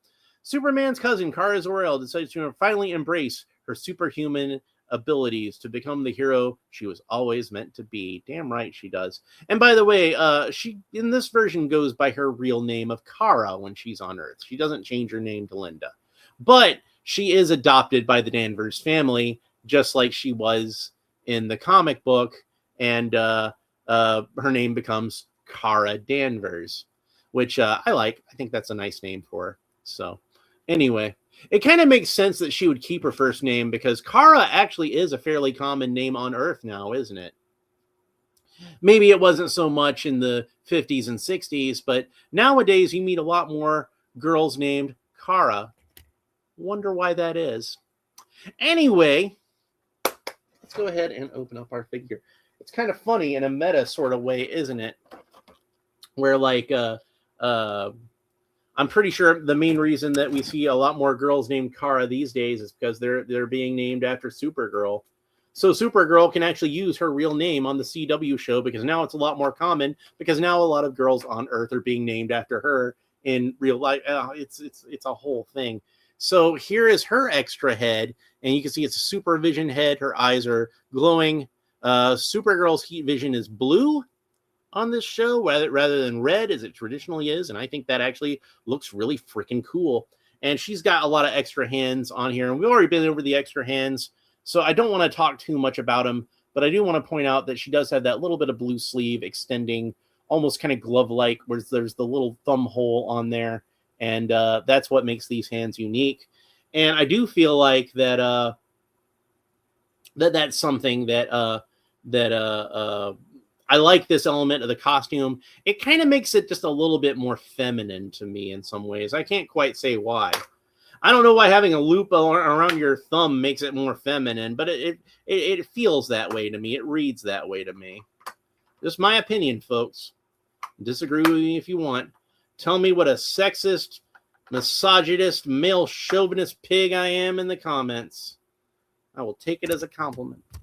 I love women. I have the highest respect for women, but that doesn't mean I'm not also a pig. It's just how it's gonna be. All right, let's go ahead and. Oh, I'm missing the rubber tab around her waist. Always something, isn't it? All right, so let's get Melissa Benoist, Supergirl, out of the package. There is an extra rubber tab around her knee. Why is there an extra rubber tab around her knee? Honestly, is her knee that unstable in the package, Todd? Is that it? Foolishness. Absolute foolishness. All right.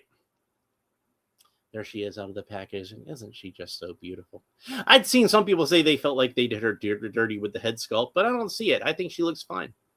You know, is she as beautiful as the real life Melissa Benoist? No, but this is just a hunk of plastic that's supposed to be sculpted to look like her. So I think it does a good job of looking enough like her. Look at that little bit of a smile to her face. That's an expression I remember seeing on her face a lot.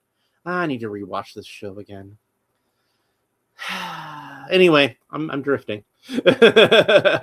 Al Davis says, for some reason my phone or YouTube crapped out for the last 4 minutes. Oh, geez, that's unfortunate. I don't know. You probably haven't missed a whole lot. You probably just missed me taking it out of the package. If you heard me talking about Brainiac 5, you heard most of the important stuff. So I guess don't feel too bad. Maybe you might want to go back and revisit it later, but I wouldn't stress yourself too much over it. I'm not going to tell you not to. If you do, I'll be touched and honored. But if you don't, I won't have my feelings hurt either. So as we saw with that extra head, like with the other Supergirl figures, we can take the wig off, take the hair off, and it looks rather creepy underneath. Now I want to try something. Unusual. So we're going to take our Crisis era Supergirl, this one specifically. And this isn't the same hairstyle that she had in Crisis either, but I think it's a little closer because at least it's got the length to it. Let's see how well the Melissa hair fits on our comic book Supergirl. And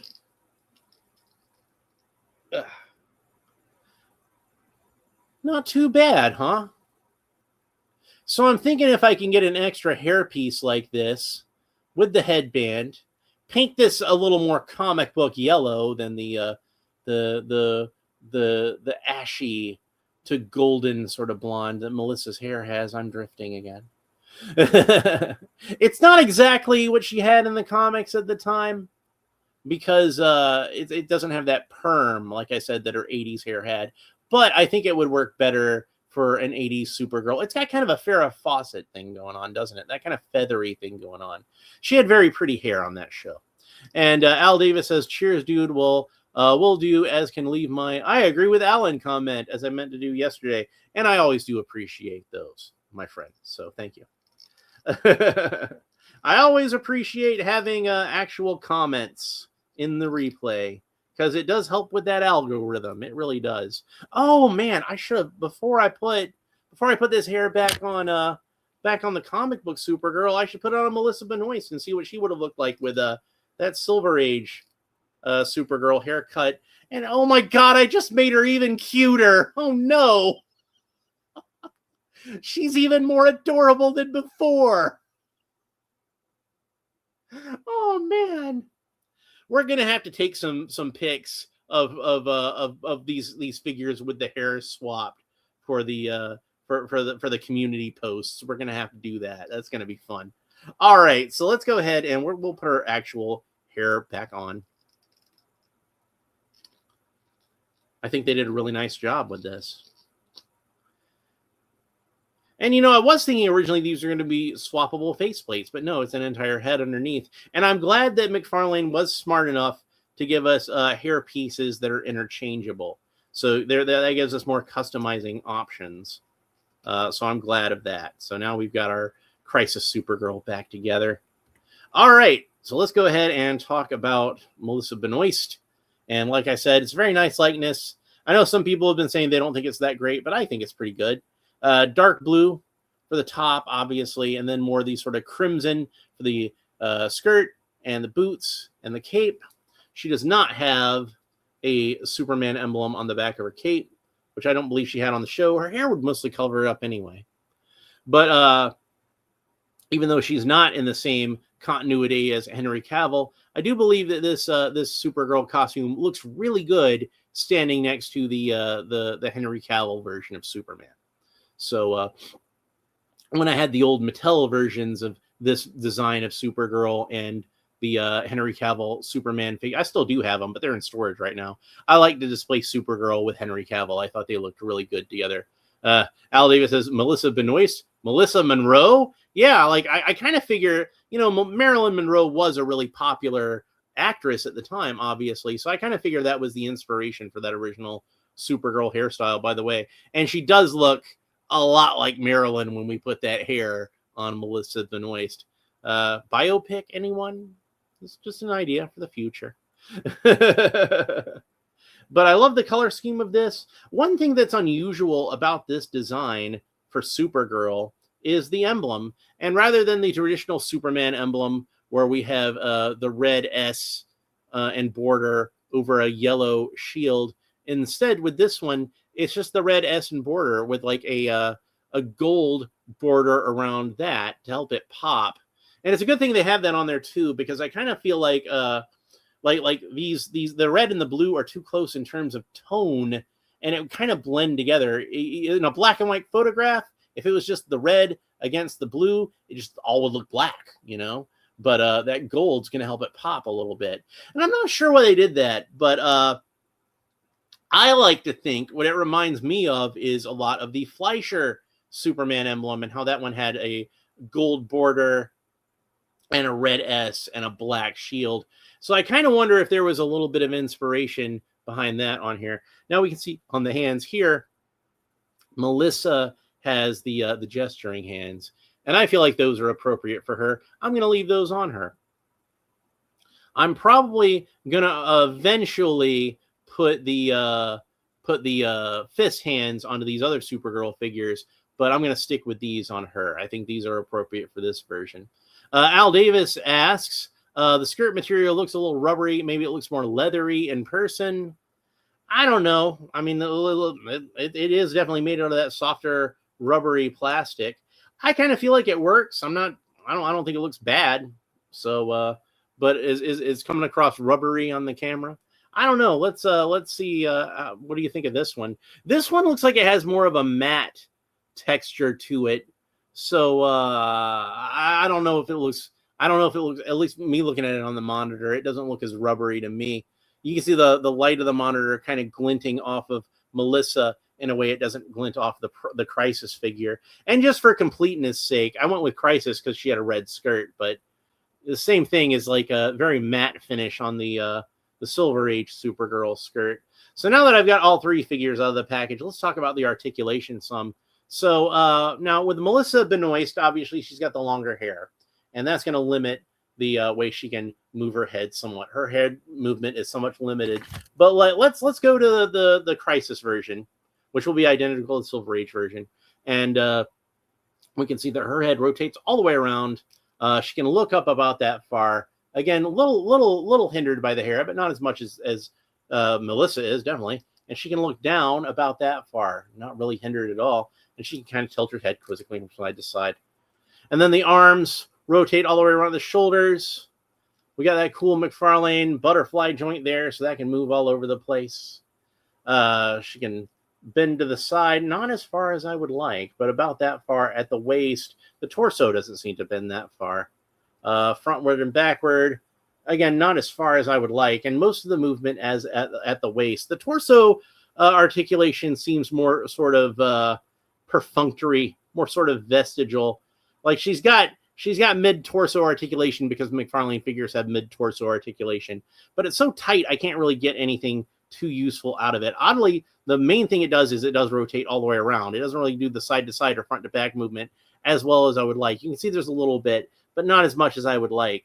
But of course, the waist doesn't rotate all the way around. So I guess it is really important that the waist is like solid. I mean, there's a joint there, but it just does not want to move at all.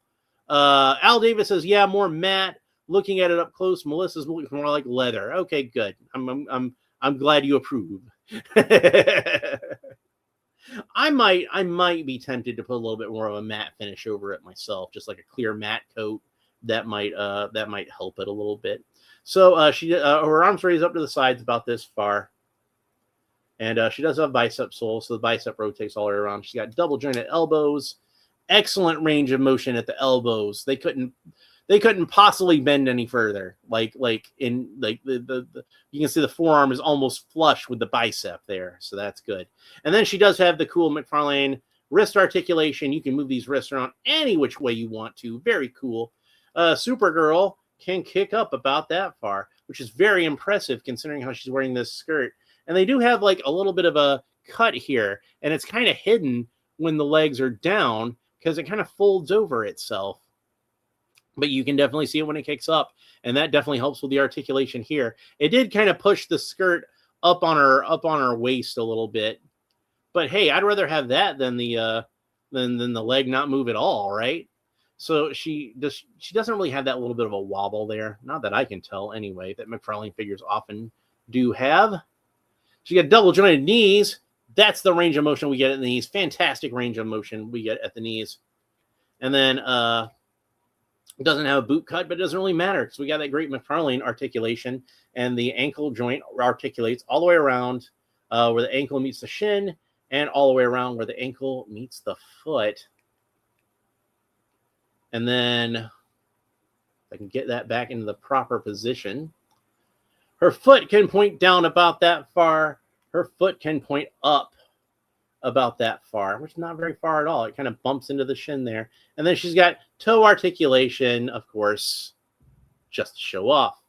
But yeah, from the neck down, the Crisis Supergirl and the Melissa Benoist Supergirl are exactly the same. Now, when they made the movie, they made some changes to the post-crisis, the Crisis, costume here, which is they got rid of all that red at the shoulders, and she just had a traditional Superman emblem on her chest, like the Silver Age version had. So basically, the costume that Helen Slater wore in the movie, from the waist up, everything above the belt, Helen Slater's costume basically looked like this. And everything from the belt on down, Helen Slater's costume basically looked like this. So it was kind of a hodgepodge of the Silver Age costume and the Crisis era costume. But ironically, that was the one that stuck. That was the one that when John Byrne created his version of Supergirl, the Matrix version of Supergirl. We're not going to get into that one right now because that's a whole nother thing. He adopted Helen Slater's costume as his Supergirl costume. And I think because of that, that wound up becoming the definitive Supergirl costume, even though Kara had never actually worn that costume in the comics, only in the movie. Funny enough. But on most merchandise that you see of Supergirl, where they're doing like a retro sort of thing, where it's supposed to look like an 80s sort of Supergirl, it's either that particular version of the Supergirl costume, or it's this Silver Age Supergirl costume, but they still have the skirt as red. She'll still have that Superman type belt that this Supergirl costume has, and you can notice her belt loops are still red. It's like that in the comics. She does not have blue belt loops. She has red belt loops.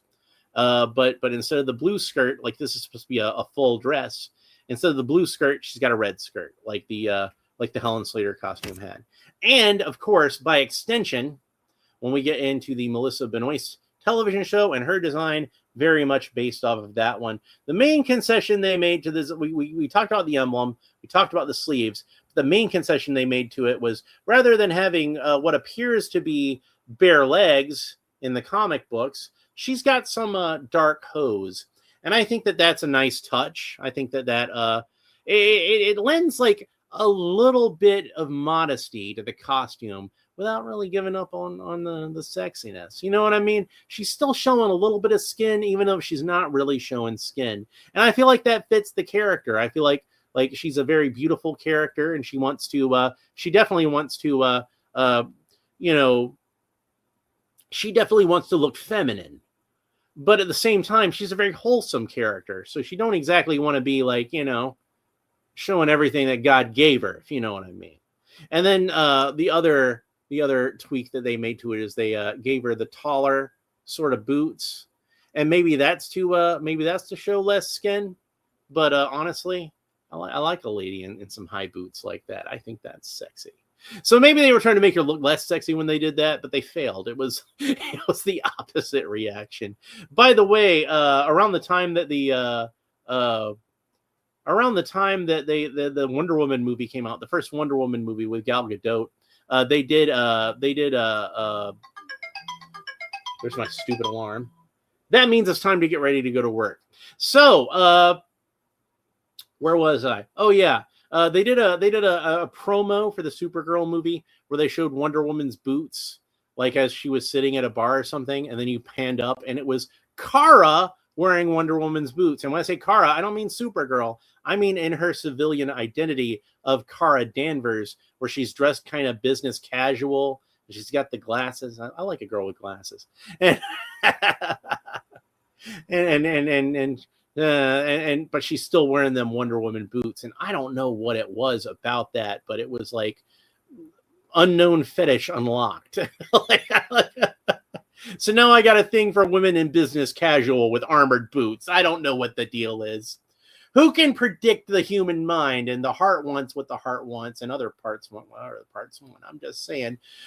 All right, so Al Davis says arms flying pose looks a bit tricky to do with the shoulder pads. Well, I was going to get to that. That was why I waited to read that comment. So let's go ahead and, like I always like to do with my Superman figures, and we'll do this with Supergirl as well. Let's get her into a Kurt Swan type Superman flying pose. And he did Supergirl in that pose too, so it's appropriate. Now the arms are not as film indoors, for fuck's sake. He's absolutely shameful. The first skimpy one was the best. Melissa Benoist, wise. There's a comma there, but I just read this. You saying Melissa Benoist is wise, and that's a nice thing to say for her. But I think it means to say Melissa Benoist wise. Like I think they changed it because Vancouver was cold at night. Stupid decisions, and film indoor, for fuck's sake. Like I said, I don't really mind the pants on her. I think the pants were fine for like a live action version of Supergirl. I didn't really care. That follows my rule of like most of the time when we shoot this character, we're going to be shooting her from the waist up anyway. And when we not, she's going to be zipping around so fast. It's not really going to matter. But the pants I was kind of indifferent towards. I would have rather kept the skirt. I would have rather, if it was up to me, if I'd had my druthers, you could have kept the skirt and given her some leg covering that just kind of looked like hose. Like give her some like thicker brown tights. And I think it would have had the illusion of the hose. I think it would have still looked fine, especially on television. But yeah, we can get a really good Kurt Swan flying pose out of this figure, I think, even with the skirt. And yeah, those shoulder pads don't really hinder her as much as you might think. It's really more of a butterfly joint, so it fits together pretty well. Amiga Cami says, I hate it when women are forced to carry their legs. Well, thank you, Amiga Cami. I'm glad that you said that as a woman, so I'm not the one saying it as a man and get accused of sexism. Like some people I've seen say on Facebook or whatever, when I say I wish that Tila had shorts or a skirt, and be like, oh, you just want to see Camila Mendez's legs. And I'm like, well, first of all, yes, I do want to see Camila Mendez's legs because she's beautiful and she has very nice legs. So obviously I, as a heterosexual man, do want to see Camila Mendez's legs. Thanks for noticing. But no, the real reason that I would rather see her with a skirt or with some trunks is because that's what the action figure originally had. So I want her to look like the action figure. Now, that having been said, like I said before, I did actually really like the costume that Tila wore on that. And again, that's going to be in my rule of when we see her on the screen, most of the time it's going to be from the waist up. And we see her, full figure, she's going to be running around doing stuff. So it's not even going to be that noticeable. But yeah, I still would have rather have seen Tila in her warrior skirt or the hot pants. I think that would have been nicer. Al Davis says, but Amiga Cami brings up another good point. While I get to that, is like women like to see beautiful women on screen too. Like it's not just the men. It's not just the male gaze. It's not just that we like seeing sexy women. Women like to see beautiful, sexy women because women like to think of themselves as beautiful, sexy women. And in most cases, you ladies are right. But yes, I am talking directly to you, beautiful woman who's watching my show.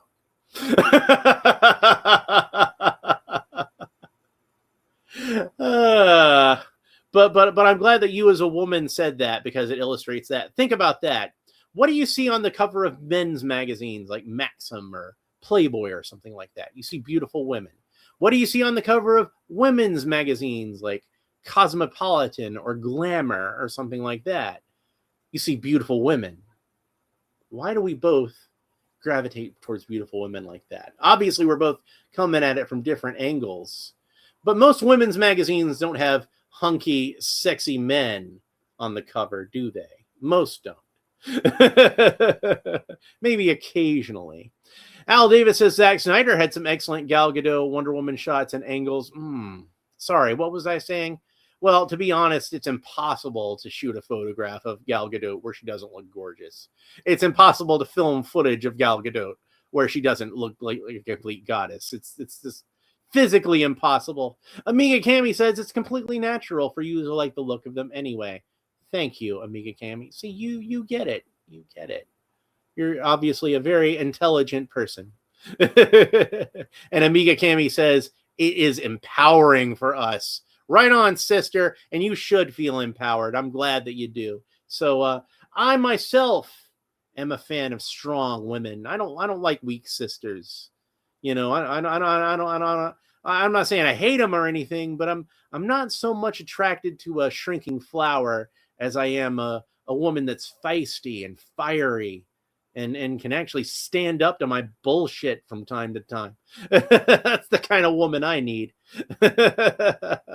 Al Davis says exactly, Cammy, same as the Olympics for athletic feats, revered like beauty should be. Yeah, and like you heard me talk about this before, how I as a heterosexual man I actually do feel comfortable in my heterosexuality, saying when I do think that a man is a good looking man.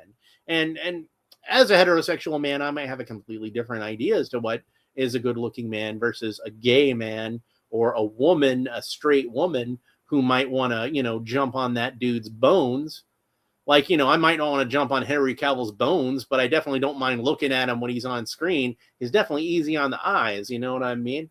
So, that's a dude I can look at for 3 hours and not mind so much. Robert Pattinson, to me, like he just looks like he fell off the ugly tree and hit every branch on the way down and then got run over by the ugly bus, and the ugly bus backed up and ran over him again and then hit him again on purpose.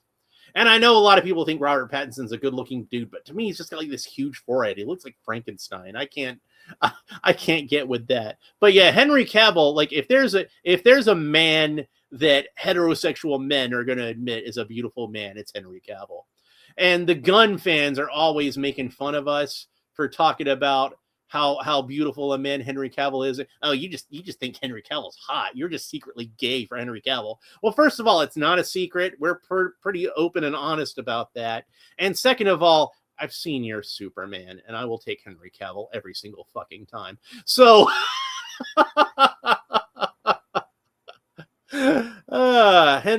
Al Davis agrees with me that Henry Cavill is the man, a fucking specimen, and great minds think alike. And he says that Pattinson is also mopey. Yes, that's part of it. And I know I've got viewers. I believe I know I've got viewers that are fans of the Twilight Saga, and I'm always poking fun at it. And I hope I'm just coming from a place of gentle joshing. So if you're a fan of Pattinson out there, I'm not trying to judge your taste. And if you're somebody who's attracted to Pattinson in a biological way, shall we say, you probably know more about such things than I. I'm not attracted to men in a sexual way. But if you are attracted to men in a sexual way and you do find Robert Pattinson attracted, Yeah, maybe you just know something I don't. Maybe it's even something that's not even physical. Maybe it's something where there's just a kind of charisma he has that you're picking up on. I don't know. But for me, I can't stand looking at the guy. Amiga Kami says Henry was such a perfect Superman. Yes, he was. You know, I've said it many times before, and I'm sure you regulars on the channel have heard me say it again. This is my favorite version of Superman. This is Christopher Reeve. This is what defines Superman for me. But more than any other Superman, Henry Cavill's version of Superman is the one that I felt like I identified with personally on a deeper level. That I kind of felt like I was seeing a lot of myself in Superman at this time. That in Man of Steel, that part of the beginning of the movie where he's just wandering and he's just trying to find its place in his world. When I saw that movie at the time, when that was a brand new movie, that's at a place in my life where I was, and I very much related to that. And it was the first time, as much as I loved Superman as a character, as much as I revered him, as much as I've idolized Superman, that was the first time where I really felt like I identified with Superman, that Superman was going through exactly what I was going through at that moment. And Henry Cavill will always have a special place in my heart as Superman, just for that and that alone. And I do feel like just in general, though, Henry Cavill is the worthy successor to Christopher Reeve. My top 3 Superman actors in live action, in no particular order. We got Christopher Reeve, we got Henry Cavill, and we got George Reeves, who almost as much as Christopher Reeve shaped how I see the Man of Steel in general. Anyway, so we've been over the articulation. We've been over all 3 of these figures. We tried the Silver Age Supergirl figure. We tried her hair on the Melissa Benoist figure. We tried the Melissa Benoist hair on the post-crisis figure, or the crisis era Supergirl figure. We got 3 great figures of Supergirl here. I want to say one more thing before I tune out. A lot of people were critical about this head sculpt of Supergirl, the Silver Age head sculpt of Supergirl. And I didn't really have a problem with it at the time when we first saw photos of it. And having it in hand here and looking at it in person, I've got to say I like it even better. I've gone from thinking, I don't think that head sculpt's that bad, to I actually think this head sculpt is pretty good. I think that they did a really good job of capturing the wholesome beauty of a teenage girl, a girl that, like Britney Spears says, she's not a girl, but she's not quite a woman. You know what I mean? She's at that cusp of womanhood. And she's not somebody that I would ever find sexually attractive, because I'm not a pervert.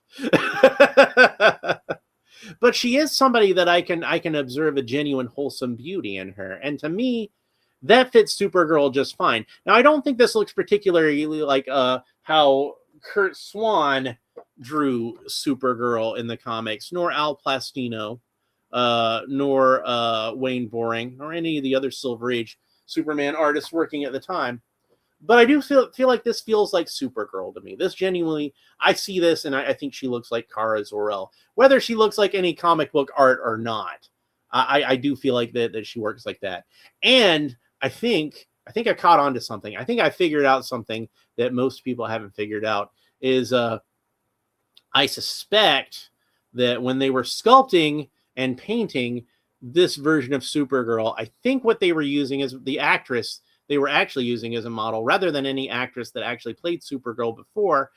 I think they were kind of looking at Kiernan Shipka, who these days is I think most famous for Sabrina on Netflix, The Chilling Adventures of Sabrina. And she was, when she was a little girl, when she was a child actress, she was on Mad Men. And she's done a lot of stuff since then. And I think she's a very beautiful young lady. And I think they were probably trying to go for like a Kiernan Shipka thing with her. I think she looks like Kiernan Shipka. That's just me. So I like this figure. I think they did a great job with her. I love the sculpt of the body. I feel like this is a great Supergirl sculpt. It's a nice petite woman sculpt. You know what I mean? It's not like she's not stacked. She's not like our Power Girl figure over here. Because I still have her over here on the couch. Here we go. Before and after This is the woman she should have grown up to become if her life hadn't have been cut so short. But the Earth 2 Kara Zor-El, that's just a capital letter L, not an EL. But yeah, rather than the Amazonian, this is based off the Wonder Woman sculpt. Rather than the Amazonian body type, this is a thick, powerful woman. This is a slighter, more petite woman, and it's going to work. It works really well for Miss Martian when I open up that figure. Al Davis says he's great in Man of Steel, like looking at humans on his travels, like through life, and it affects his choices. I just wish it had been more colorful and less dour and our worldy. Well, yeah, I mean that might have been fine, but I mean, I think that's a bug, not a feature. That's not a bug, that's a feature. You know, I believe the mission statement for that movie. I never heard anybody say it, but I've always felt like the mission statement for that movie. What that movie felt like to me is, what if Superman was a real man living through these contemporary times, and what would Superman's life be like if he was a man in his 30s right now? And I think that they nailed that. Al Davis says slightly Grace Kelly. Yeah, I can see a little bit of Grace Kelly in there too, like a younger Grace Kelly, kind of that thing going on. I like going back to things that Alan likes in women, because I'm sure you're all really concerned in that. I like a woman with some strong eyebrows, where she's got like that Brooke Shields. She's got that thing going on where she's still a very feminine shape to the eyebrows, but nice and strong eyebrows is what I like. So a lot of the women that I like tend to have that. I like Jenna Ortega. I think she's cute. But there was the when she bleached her eyebrows or shaved her eyebrows or whatever, and I'm like, oh man, I miss her eyebrows. I got that close to making a Facebook page about Jenna Ortega's eyebrows, just to be like, hey girl, no, we love your eyebrows, bring them back. She did not look the same without the eyebrows, and she looks way better with the eyebrows, I think. So, Jenna, if you're watching it, I love you. I think you're a great actress. You're a beautiful young woman. You were fantastic on Wednesday. You did a great job with that role, but we love your eyebrows. Never let your eyebrows go away again. How about that? Anyway, that's it for this episode. I hope you enjoyed it. If you did, please make sure that you like and subscribe and all the fun YouTube stuff down below. Leave a comment and let me know what you think about Supergirl. I am running about 15 minutes behind where I wanted to be, which means that I've now eaten up my pad. I try to be places early. I try not to be late. I hate being late. I'd rather be 15 minutes early than 5 seconds late. That's how I am. So I'm going to go. I'm going to get ready for work. Before I do that, real fast, I'm going to take a thumbnail picture of our 3 Supergirls, and I'll probably take more pictures later on, either tonight. No, don't apologize to me, Al Davis. No, don't apologize to me. I apologize to you that I can't make this a 3-hour episode, because God knows I could talk about these figures and the character of Supergirl in general for 3 hours. Like it would be fair to devote an hour to each one of these figures, would it not? Amiga Cami says, thanks for the stream. Hey, thanks for joining us on the stream. This stream would not be as good without you, and it would not be as good without Al Davis, and it would not be as good without Bobby Wald, and it would not be as good without Future DC Warrior and Raheem Hamilton, and God, who else was on the stream? I want to make sure I get everybody as best I can. And it probably would have been even better if Lone Dragon showed up. It probably would be even better if other friends of the channel had shown up too. But we all got life getting in the way, and hopefully they'll catch it in the replay and see that I gave them a shout out. Anyway, that's it for this episode. Hope you enjoyed it. We will talk to you next time. Bye.